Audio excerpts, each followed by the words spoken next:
Ever get the feeling like life's just one big detour? You think you're on one path and then bam. You're auditioning for a movie you've never even heard of. Exactly. And that's kind of what we're diving into today with Kleine Haie, or as you might know it, Little Sharks.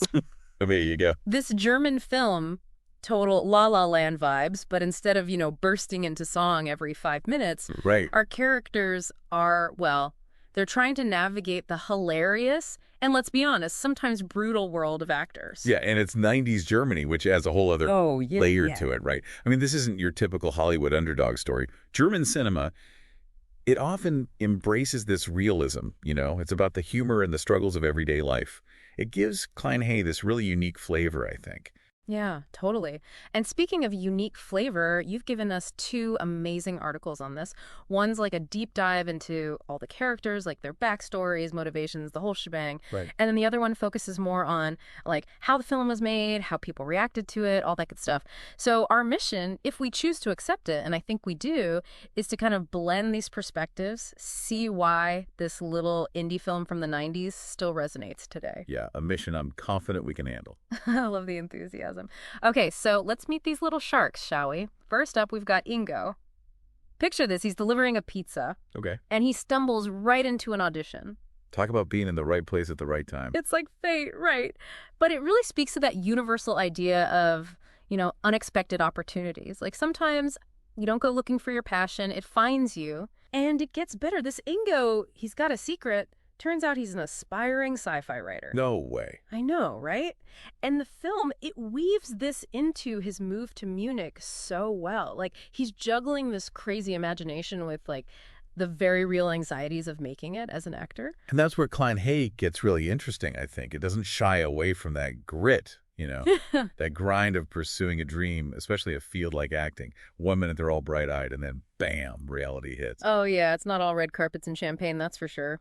And speaking of contrast, I love how the film uses locations to kind of highlight this. You've got Gelsenkirchen, this industrial kind of gritty city, and then you cut to Munich, which represents like their artistic dreams. It's like this visual metaphor, right, for the leap of faith they're all taking. And speaking of leaps of faith, did you know the director, Sönke Wortmann, based this whole thing on something he saw in real life? Wait, really? Yeah, he witnessed someone just wander into an audition, and guess what? They got cast. You're kidding. Nope. And it gets even better. Wortmann cast this actor, Armin Rohde. Okay. And get this, Rohde was actually there at that real-life audition. He had no idea, right? Talk about a story to tell at parties. That's insane. Okay, so we have this film that's basically ripped from reality, which is amazing.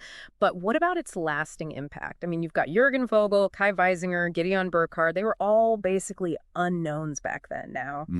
Huge names in German cinema. Exactly. And the film itself, it won Best Film at the German Film Awards, which is a pretty big deal. So clearly Kleine Haie struck a chord with people, both critics and regular moviegoers. It's a testament to how well it holds up. Absolutely. But it's more than just awards and big names, right? There's something about Kleine Haie that's both hilarious and makes you think. It's because it works on all these different levels. On the surface, it's a funny, heartwarming story. Ambition, friendship, finding your place in the world, it's all there. But when you dig a little deeper, Kleine Haie, it becomes something more, I think. It's asking us to think about ambition itself. What are we willing to do to achieve our dreams? What happens when those dreams, well, when they clash with the reality? And all of this is happening against the backdrop of a newly reunified Germany. It's the 90s, everything's changing, there's this uncertainty in the air.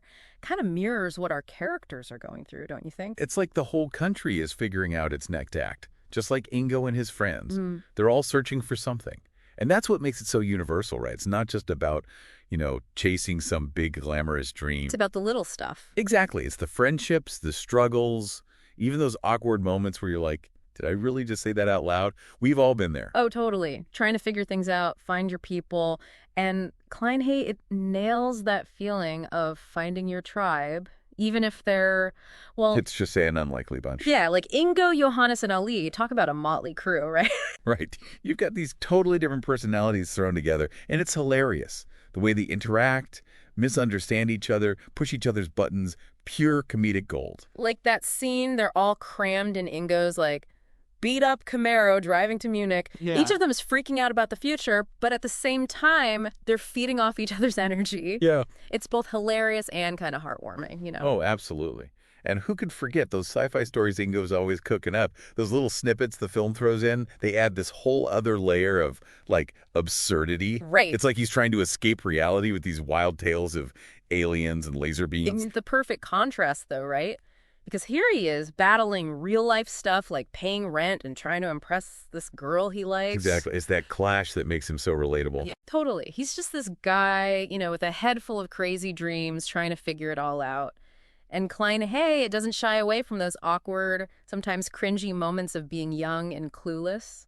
It's refreshing, isn't it? Yeah. We've all been there, stumbling through life, Right. trying to find our footing. Right. And it reminds you that even those glamorous careers, like acting, have their fair share of awkward auditions and embarrassing moments. Oh, for sure.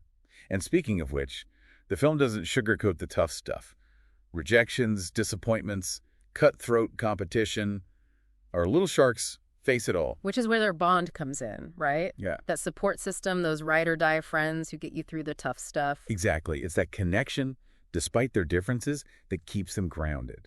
They might challenge each other, push each other's buttons, but at the end of the day... They're there for each other. Oh, It's funny, isn't it? Like, they're so focused on this acting dream, but it's the connections, the friendships they make along the way. it really makes it right. Totally.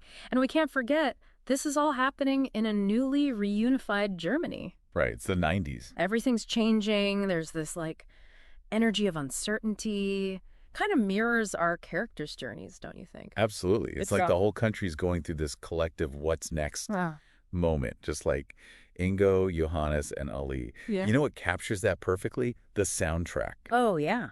Tell me more. It's this amazing blend of those like melancholic German ballads and then bam, Yeah. these super catchy 90s dance tracks. It was like this sonic representation of the times, you know?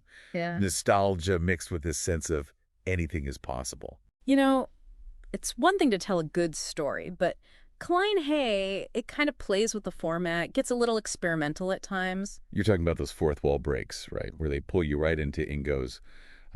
His sci-fi mind. Exactly. It's brilliant. 1 minute you're completely absorbed in this tense audition scene, and then suddenly... Laser beams, aliens, the whole shebang. Exactly. And it's a good reminder, I think, even when you're dealing with, like, these big, serious themes, ambition, finding yourself a little humor, a little absurdity. It goes a long way. Totally. You got to be able to laugh at yourself, especially when it feels like you're surrounded by sharks, metaphorically speaking, of course. And that, I think, that's the beauty of Kleine Haie. It's a celebration of the journey, you know? The ups, the downs, the detours, all of it. Those moments that shape us, even the ones we might want to forget. It's okay to be a little fish in a big pond, to embrace the unknown. And to find your people along the way. Exactly. Because, let's face it, life's way more fun when you've got your tribe by your side cheering you on, even when you totally bomb that audition.